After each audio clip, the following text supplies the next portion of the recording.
Chapter 41. Pharaoh's Dreams. 2 full years later, Pharaoh dreamed that he was standing on the bank of the Nile River. In his dream, he saw 7 fat, healthy cows come up out of the river and begin grazing in the marsh grass. Then he saw 7 more cows come up behind them from the Nile, but these were scrawny and thin. These cows stood beside the fat cows on the riverbank. Then the scrawny, thin cows ate the 7 healthy fat cows. At this point in the dream, Pharaoh woke up. But he fell asleep again and had a second dream. This time he saw 7 heads of grain, plump and beautiful, growing on a single stalk. Then 7 more heads of grain appeared, but these were shriveled and withered by the east wind. And these thin heads swallowed up the 7 plump, well-formed heads. Then Pharaoh woke up again and realized it was a dream. The next morning, Pharaoh was very disturbed by the dreams, so he called for all the magicians and wise men of Egypt. When Pharaoh told them his dreams, not one of them could tell him what they meant. Finally, the king's chief cupbearer spoke up. "Today I have been reminded of my failure," he told Pharaoh. "Some time ago, you were angry with the chief baker and me, and you imprisoned us in the palace of the captain of the guard. One night, the chief baker and I each had a dream, and each dream had its own meaning. There was a young Hebrew man with us in the prison who was a slave of the captain of the guard. We told him our dreams, and he told us what each of our dreams meant, and everything happened just as he had predicted. I was restored to my position as cupbearer, and the chief baker was executed and impaled on a pole." Pharaoh sent for Joseph at once, and he was quickly brought from the prison.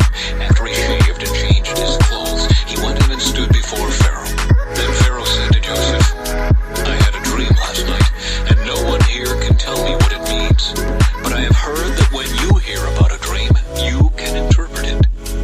"It is beyond my power to do this," Joseph replied, "but God can tell you what it means and set you at ease."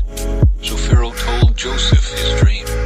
"In my dream," he said, "I was standing on the bank of the Nile River, and I saw 7 fat, healthy cows come up out of the river and begin grazing in the marsh grass. But then I saw 7 sick-looking cows, scrawny and thin, come up after them. I've never seen such sorry-looking animals in all the land of Egypt. These thin, scrawny cows ate the 7 fat cows, but afterward you wouldn't have known it, for they were still as thin and scrawny as before. Then I woke up. Then I fell asleep again, and I had another dream. This time I saw 7 heads of grain, full and beautiful, growing on a single stalk. Then 7 more heads of grain appeared, but these were blighted, shriveled, and withered by the east wind. And the shriveled heads swallowed the 7 healthy heads. I told these dreams to the magicians, but no one could tell me what they mean." Joseph responded, "Both of Pharaoh's dreams mean the same thing. God is telling Pharaoh in advance what he is about to do. The 7 healthy cows and the 7 healthy heads of grain both represent 7 years of prosperity. The 7 thin, scrawny cows that came up later and the 7 thin heads of grain withered by the east wind represent 7 years of famine. This will happen just as I have described it, for God has revealed to Pharaoh in advance what he is about to do. The next 7 years will be a period of great prosperity throughout the land of Egypt, but afterward there will be 7 years of famine so great that all the prosperity will be forgotten in Egypt. Famine will destroy the land. This famine will be so severe that even the memory of the good years will be erased. As for having 2 similar dreams, it means that these events have been decreed by God, and he will soon make them happen. Therefore, Pharaoh should find an intelligent and wise man and put him in charge of the entire land of Egypt. Then Pharaoh should appoint supervisors over the land and let them collect 1/5 of all the crops during the 7 good years. Have them gather all the food produced in the good years that are just ahead and bring it to Pharaoh's storehouses. Store it away and guard it so there will be food in the cities. That way there will be enough to eat when the 7 years of famine come to the land of Egypt. Otherwise, this famine will destroy the land." Joseph made ruler of Egypt. Joseph's suggestions were well received by Pharaoh and his officials. So Pharaoh asked his officials, "Can we find anyone else like this man so obviously filled with the Spirit of God?" Then Pharaoh said to Joseph, "Since God has revealed the meaning of the dreams to you, clearly no one else is as intelligent or wise as you are.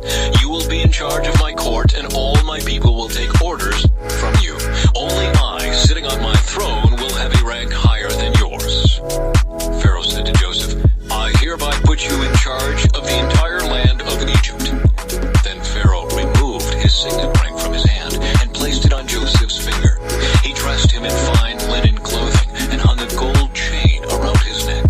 Then he had Joseph ride in the chariot reserved for his second in command, and wherever Joseph went, the command was shouted, "Kneel down." So Pharaoh put Joseph in charge of all Egypt.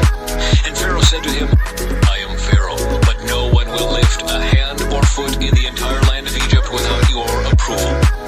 Then Pharaoh gave Joseph a new Egyptian name, Zephanath-Paneah. He also gave him a wife, whose name was Asenath. She was the daughter of Potiphera, the priest of On. So Joseph took charge of the entire land of Egypt. He was 30 years old when he began serving in the court of Pharaoh, the king of Egypt. And when Joseph left Pharaoh's presence, he inspected the entire land of Egypt. As predicted, for 7 years the land produced bumper crops. During those years, Joseph gathered all the crops grown in Egypt and stored the grain from the surrounding fields in the cities. He piled up huge amounts of grain like sand on the seashore. Finally, he stopped keeping records because there was too much to measure. During this time, before the first of the famine years, 2 sons were born to Joseph and his wife Asenath, the daughter of Potiphera, the priest of On. Joseph named his older son Manasseh, for he said, "God has made me forget all my troubles and everyone in my father's family." Joseph named his second son Ephraim, for he said, "God has made me fruitful in this land of my grief." At last, the 7 years of bumper crops throughout the land of Egypt came to an end. Then the 7 years of famine began, just as Joseph had predicted. The famine also struck all the surrounding countries, but throughout Egypt there was plenty of food. Eventually, however, the famine spread throughout the land of Egypt as well. And when the people cried out to Pharaoh for food, he told them, "Go to Joseph and do whatever he tells you." So with severe famine everywhere, Joseph opened up the storehouses and distributed grain to the Egyptians, for the famine was severe throughout